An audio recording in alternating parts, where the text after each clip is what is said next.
तो आपको जो एडगेट अभ्यास पुस्तिका मिली है ना, इसी एडगेट अभ्यास पुस्तिका से जो वार्षिक परीक्षा आपकी 2022-23 की होने वाली है, इसमें प्रश्न इसी से पूछे जाएंगे। चलिए, ये पुस्तक किसके द्वारा बनाई गई है? मध्य प्रदेश राष्ट्रीय शिक्षा केंद्र भोपाल द्वारा। और किस सत्र के लिए? सत्र 2022-23। तो इसमें आज हम क्या देखेंगे? अध्याय 5 आंकड़ों का प्रबंधन। अध्याय 5 में क्या है? आंकड़ों का प्रबंधन, जिसका प्रश्न नंबर 1 है, जब एक पासे को फेंका जाता है तो निम्नलिखित प्रत्येक घटना से प्राप्त होने वाले परिणाम को लिखिए। देखिए, इस प्रश्न की समझ के लिए आप गणित कक्षा 8वीं पृष्ठ क्रमांक 88, 89 और 90, 91 में देख सकते हैं। देखिए, इसका अ नंबर का प्रश्न क्या कहा है? 4 से बड़ी एक संख्या हो। क्या कह रहा है इसमें? तो प्रश्न क्या है? जब पासे को फेंका जाता है तो निम्नलिखित प्रत्येक घटना से प्राप्त होने वाले परिणाम को लिखिए। उसका अ नंबर दिया 4 से बड़ी संख्या। तो आपको ये मालूम होना चाहिए कि पासे में कितने अंक होते हैं? 6 अंक होते हैं। 1, 2, 3, 4, 5 और 6। पासे में कुल परिणाम कितने होते हैं? 6 परिणाम होते हैं। अब क्या कह रहा है? 4 से बड़ी एक संख्या। 4 से बड़ी संख्या एक क्या है यहाँ पे? 5। तो आप इसको क्या लिख सकते हो? एक अनुकूल परिणाम क्या हो सकता है? 5। तो ये हमको लिखने कहा था यहाँ पे उसने, तो हमने 2 संख्या लिख दी। 4 से बड़ी एक संख्या के परिणाम कहा तो हमने 4 से बड़ी 5 और 6 2 लिखे, आपको यहाँ बता दिए। इस प्रकार से आपका क्या हो गया? 4 से बड़ी एक संख्या हो तो क्या हो गई? 5 और 6। नेक्स्ट अगला प्रश्न देखिए इसी का, ब नंबर। 4 से बड़ी संख्या नहीं हो तो देखिए कुल परिणाम कितने हैं अपने? 1, 2, 3, 4, 5, 6 6 परिणाम है। इसमें क्या कह रहा है? 4 से बड़ी संख्या नहीं। तो 4 से बड़ी संख्या कौन सी नहीं है? 1, 2, 3। तो 4 से बड़ी संख्या नहीं के परिणाम क्या हो गए? 1, 2, 3। इस प्रकार से प्रश्न 1 का अ और ब यहाँ कंप्लीट होता है। नेक्स्ट अगला प्रश्न देखते हैं, प्रश्न नंबर 2। प्रश्न नंबर 2 में क्या कहा है?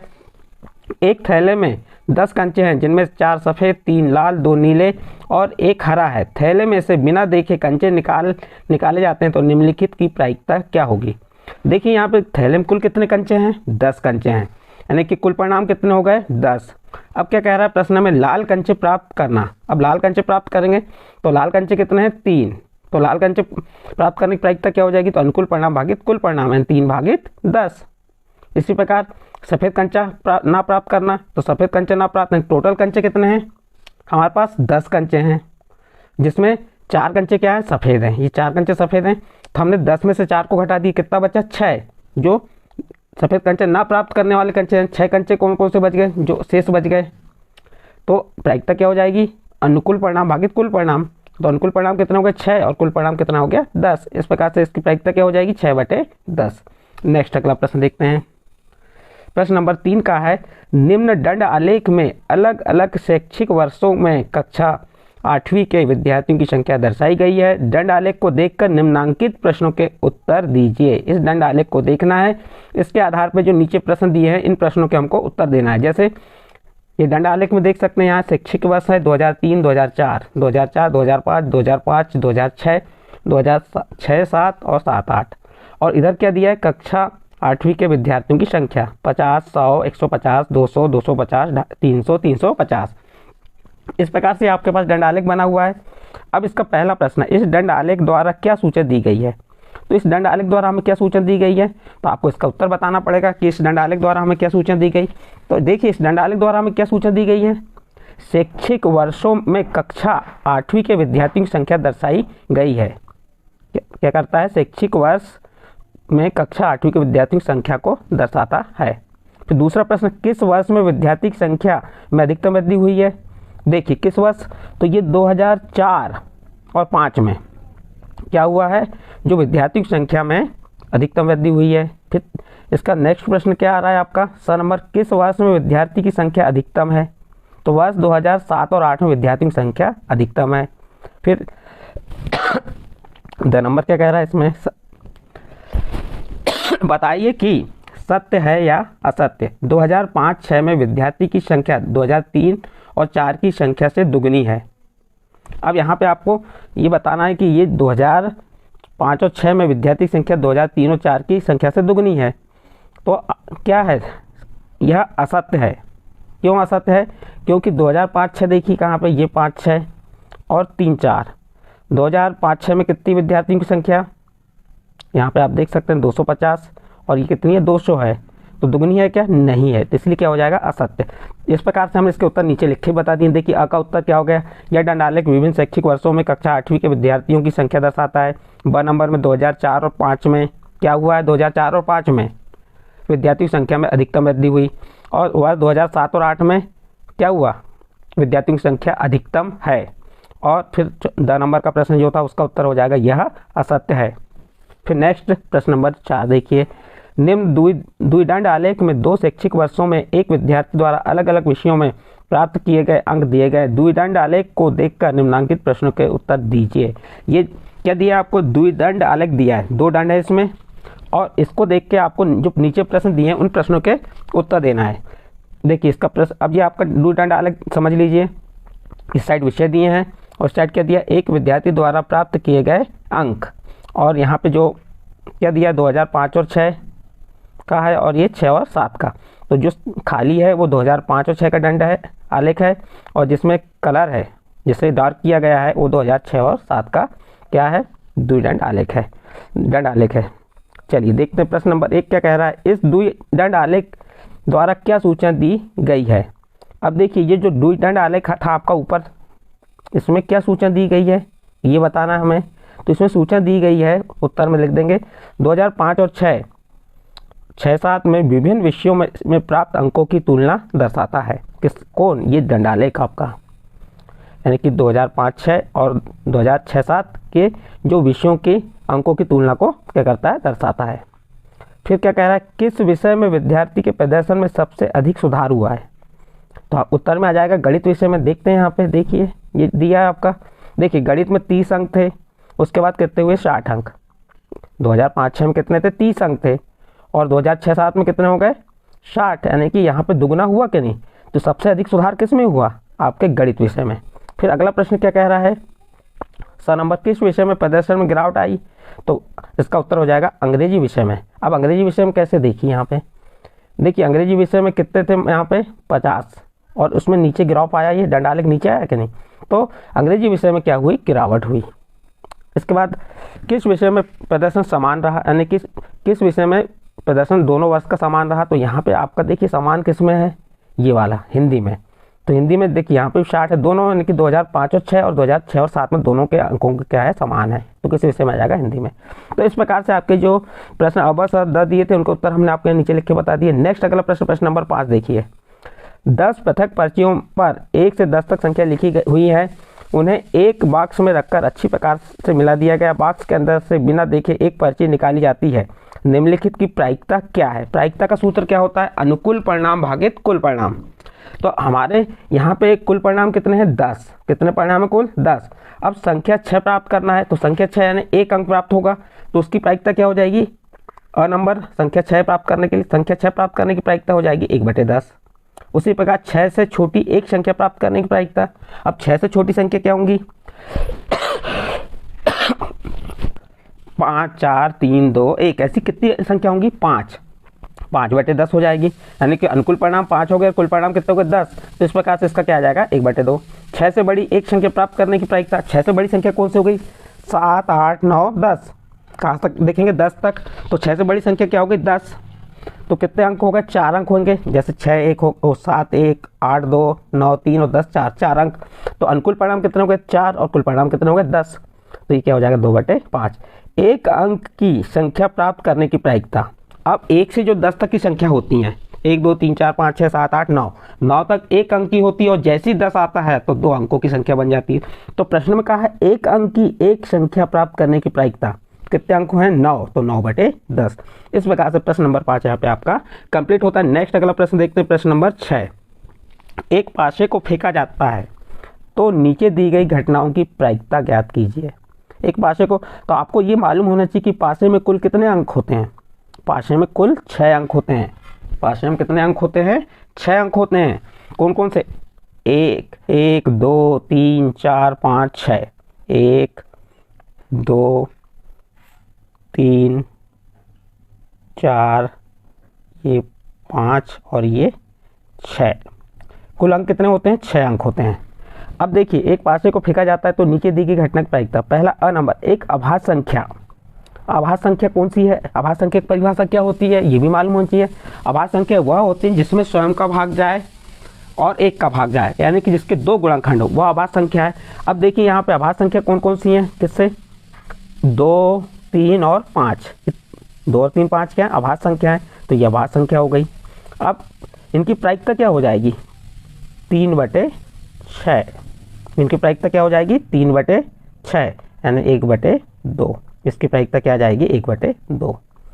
फिर एक आभाज्य संख्या नहीं है, एक आभाज्य संख्या नहीं है, तो यहाँ पे कुल अंक कितने, 6, 1 2 3 4 5 6। यहाँ आभाज्य संख्या नहीं है कह रहा है, तो कौन सी नहीं है आभाज्य संख्या, 1, 4 और 6। इसकी प्रायिकता भी क्या हो जाएगी, 3 अंक के अनुकूल परिणाम 3 हो गए और कुल परिणाम 6, 3/6 ने 1/2 आ जाएगा। 5 से बड़ी एक संख्या, 5 से बड़ी एक संख्या क्या है, 6। 5 से बड़ी संख्या नहीं है, तो 5 से बड़ी संख्या नहीं है, 1 2 3 4 5, यानी कि ये हो गई। आप इनकी प्रायिकता भी निकाल सकते हैं, इनके अनुकूल परिणाम आ गए। ये इसकी प्रायिकता क्या हो जाएगी, 5 से बड़ी एक संख्या की प्रायिकता 1/6 हो जाएगी। इसकी प्रायिकता क्या हो जाएगी, 5/6। तो इस प्रकार से इसकी प्रायिकता भी आप निकाल सकते हैं। अभी यहाँ जो पूछा था उसके आधार पर हमने आंसर दे दिए। नेक्स्ट अगला प्रश्न देखते हैं, प्रश्न नंबर 7।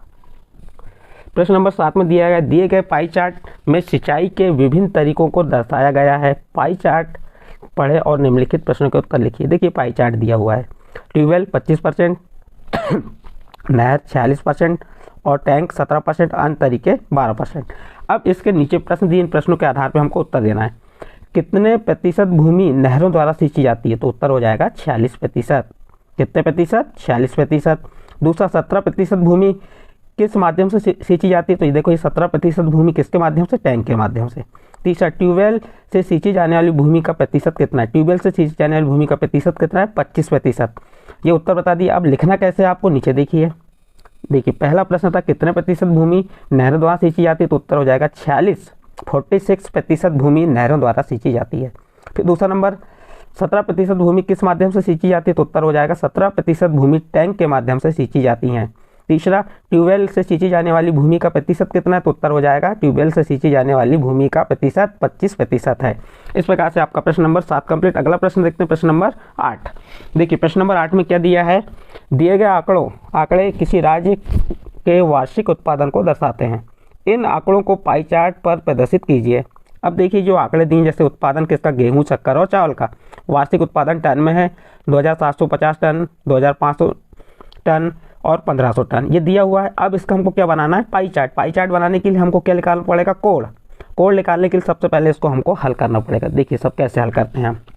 इस प्रकार से आप सारणी बना लेंगे, वस्तु लिख देंगे, वार्षिक उत्पादन लिख देंगे, संपूर्ण भाग और केंद्रीय कोण। सबसे पहले आप क्या करेंगे, गेहूं, शक्कर और चावल ये जो है इनको आप जोड़ देंगे तो कितना आ जाएगा, 6750 टन। किसका टोटल हो गया, शक्कर, गेहूं और चावल। अब सबसे पहले गेहूं का निकालेंगे, वार्षिक उत्पादन कितना होता है गेहूं का, 2750।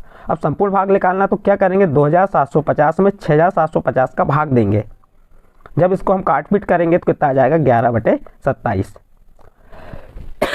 अब इसका केंद्रीय कोण कैसे निकलेगा, जो आपका संपूर्ण भाग निकला 11/27 गुणित 360 भागित 1। अब 27 से 360 को क्रॉस कर देंगे हम। जब इसे हम भाग देंगे तो भाग देने पर हमारे पास कितना आएगा, 147। इसी प्रकार किसका निकालेंगे, शक्कर का। शक्कर का कितना आ जाएगा, 133%। और फिर चावल का निकाले तो चावल का कितना आ जाएगा, 80%। यहाँ पे हम 80 लिखना भूल गए, तो यहाँ कितना आ जाएगा, 80%। ठीक है। अब आपको क्या करना है, एक वृत्त बना देना है और एक क्या आप त्रिज्या ले लीजिए। ये त्रिज्या ले लिए किससे, वृत्त के केंद्र बिंदु से। और यहाँ पे आप चांदे की सहायता से कितने अंश का कोण बनाएंगे, 147 अंश का। फिर यहाँ पे रखेंगे तो फिर कितने अंश का बनेगा, 133 अंश का और फिर 80 अंश का। तो इस प्रकार से इस प्रश्न में जो आपको कहा था पाई चार्ट, तो हमने ये पाई चार्ट आपको बना के बताए और कैसे बनाना है इसकी विधि बताए। चलिए नेक्स्ट अगला प्रश्न, प्रश्न नंबर 9। 672 विद्यार्थियों के स्कूल आने जाने के विभिन्न साधनों को पाई चार्ट में दर्शाया गया है। चार्ट देखें और निम्नलिखित प्रश्न को उत्तर दीजिए। देखिए यहाँ पे क्या दिया है, 672 कुल विद्यार्थी कितने हैं, 672। और ये पाई चार्ट दिया है, जैसे पैदल 80 अंश और बस से 120 अंश, कार से 70 अंश और साइकिल से 90 अंश। अब यहाँ पे आपको प्रश्न दिया है, क्या दिया हुआ है, कितने विद्यार्थी साइकिल से स्कूल जाते हैं और दूसरा है कितने विद्यार्थी बस से स्कूल जाते हैं। चलो हम पहले प्रश्न को हल किए। तो हम क्या करेंगे, साइकिल में कितना अंश है 90, तो 90 भागी 360, 90 में 360 का भाग दे देंगे। जब हमने 90 में 360 का भाग दिया कितना है 1/4 गुणित 672, क्योंकि कुल विद्यार्थी हमारे यहाँ दिए हुए हैं, देखिए यहाँ 672 और उसका 672 में हम क्या कर देंगे, गुणा कर देंगे। अब 4 का भाग दी, 4 एकम 4, बच गया कितना यहाँ पे 2, 4 3 24, बच गया 3, 4 8 32, कितना आ गया 168 अंश, कितना आ गया ये 168 अंश आ गया। ओ सॉरी 168 विद्यार्थी, कितने आ जाएगा यहाँ पे 168 विद्यार्थी आ जाएंगे। कितने विद्यार्थी आ जाएंगे 168। नेक्स्ट अगला, अतः 168 विद्यार्थी साइकिल से स्कूल जाते हैं। इसका सेकंड नंबर 120 अंश, किसमें कितने विद्यार्थी बस से, तो बस जो 120 अंश का कोड बन रहा है, तो 120 में किसका भाग देंगे 360 का। जब भाग दी 0 से 0 करा 12 के 12 बात 36, 1/3 आया, और 1/3 में किसका गुणा करेंगे 672। 672 क्या है कुल विद्यार्थी, और 3 का भाग 672 देंगे, कितना आएगा 224। तो ये 224 क्या है, कितने विद्यार्थी बस से स्कूल जाते हैं, तो उत्तर हो जाएगा अतः 224 विद्यार्थी बस से स्कूल जाते हैं। इस प्रकार से आपका प्रश्न नंबर 9 कंप्लीट हुआ। इसके बाद प्रश्न नंबर 10 देखिए क्या दिया है। इसमें दिए गए आंकड़े व्यक्तियों के एक समूह द्वारा पसंद किए जाने वाले रंगों को दर्शाते हैं। इन आंकड़ों को पाई चार्ट से प्रदर्शित कीजिए। यहाँ व्यक्तियों का प्रतिशत दिया है 45%, 30%, 25%। रंग लाल रंग 45%, हरा रंग 30% और पीला रंग 25%। इसमें भी हमको जो अब इसके एक पहले प्रश्न किए तो उस आधार पर इसको हल करेंगे। हम देखिए यहाँ पे हमारा क्या दिया, लाल रंग कितना 45%, हम प्रतिशत को बदल दिए तो 45 भागी 100, 100 किसका आया प्रतिशत का 100। और जब अब इसे क्रॉस करेंगे हम तो कितना आ जाएगा, देखो 5 नम 45 और 5 से 100 को क्रॉस की तो 20, 9/20। और कितने अंश का कोड बन रहा है केंद्रीय कोड 360 का, तो 9/20 में 360 का गुणा करेंगे, 0 से 0 क्रॉस और 2 का भाग 36 में दी, कितने बार गया 18, 18 का 9 में गुणा कर दीजिए, कितना आएगा 162 अंश। इसी प्रकार हरा 30% है तो 30/100 बराबर 3/10, 3/10 का 360 से गुणा किए 108। फिर पीला रंग जो है आपका 25% है, तो 35 को हटाए तो 25/100 बराबर 1/4 भाग। अब 1/4 भाग हो गया ये, तो अब 1/4 में 360 गुणा की तो कितने अंश का कोड बनेगा 90 अंश का। फिर एक आप प्रकार की सहायता से एक वृत्त बना देंगे इस प्रकार से, और फिर क्या ले लेंगे एक त्रिज्या ले लेंगे, केंद्र बिंदु से क्या ले लिया हमने एक त्रिज्या ले लिए, और इस पर कितने अंश का पहले हम यदि 162 अंश का कोड बना देंगे चाँदे की सहायता से, तो इस प्रकार से 162 अंश का कोड बन जाएगा आपका। फिर यहीं पे आप चाँदे की सहायता से फिर कितने अंश का 168 अंश का कोड बनाएंगे, ये 168, तो आप जो शेष बचेगा वो 90 अंश का कोड हो जाएगा। और इन कोडों को आप जोड़ के भी देख लीजिए, कितना 360, देखो 62 में 8 जोड़े तो कितना हो गया 70, 70 में 90 जोड़े तो कितना हुआ, इसको जोड़ दीजिए आप 200, 270 और 90, 360। इस प्रकार से चारों इसके जो कोड हैं उनकी माप कितनी होगी 360 अंश। इस प्रकार से आपका यहाँ पे प्रश्न नंबर जो 10 था कंप्लीट हुआ, और जो आपका अध्याय या पाठ था, कौन सा पाठ, आंकड़ों का प्रबंधन, अध्याय 5 यहाँ पे समाप्त होता है। बच्चों आपको ये भी ध्यान रखना है कि जो प्रश्न है वार्षिक परीक्षा में यही आपकी एडगेट अभ्यास पुस्तिका से पूछे जाएंगे। यदि ये प्रश्न आपके समझ आए तो आप हमारे चैनल आइडियल देव क्लासेस को सब्सक्राइब कीजिए, लाइक कीजिए एवं अन्य ग्रुप में शेयर जरूर कीजिए।